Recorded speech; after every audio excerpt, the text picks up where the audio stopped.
Now to the transition of power in New York as Governor Cuomo spends his last day at the helm. His replacement, Kathy Hochul, prepares to take the reins. On day one, she'll inherit a boatload of problems. CBS 2 political reporter Marcia Kramer now with more. Andrew Cuomo is not going quietly into the night. As the clock wound down, he held hurricane briefings. 5 inches of rain, 4 inches of rain, saturated soil. Hello. As you probably know, I'm stepping aside as your governor.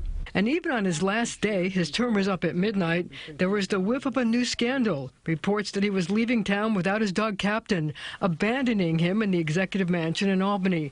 Animal rights activists were up in arms, forcing Cuomo spokesman Rich Azzopardi to deny the story. Do you think Kathy Hochul would want Captain crashing at the mansion, Azzopardi told me, pointing out that Captain is family. The governor is picking up Captain and the rest of his belongings today before his last goodbye. And it will be a last goodbye to public service, according to Secretary to the Governor Melissa DeRosa, who issued a statement pointing out Cuomo's 25 years of public service as HUD Secretary, Attorney General, and Governor. And the way he does it, it's 24 hours a day, 7 days a week, she said, adding he looks forward to spending time with his family and has a lot of fishing to catch up on. He is exploring a number of options, but has no interest in running for office again. That should be a huge relief for Kathy Hochul, who won't have to worry about running against him when she seeks her own 4-year term. However, she's certainly not facing a bed of roses.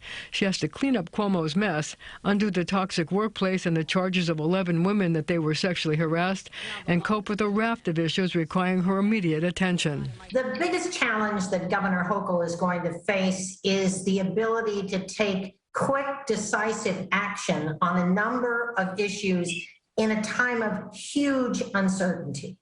And that's mostly due to the COVID and both its health and its economic impacts on the city. In other words, the accidental governor will have to hit the ground running, dealing with issues as wide-ranging as mask and vaccination mandates to a brewing housing crisis. The state eviction moratorium that has been in place since March 2020 expires at the end of the month, and both landlords and tenants are demanding help.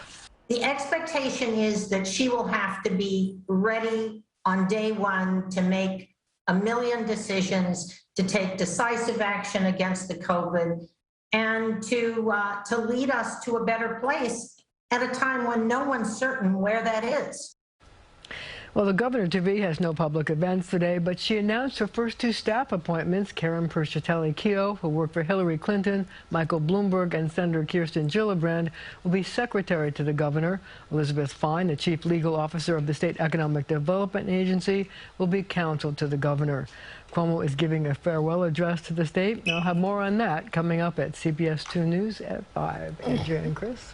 So much to even think about. I mean, she does have her work cut out for her. She really does. Talk about hitting the ground running. Mm-hmm. All right. Thank you, Marcia. Marcia.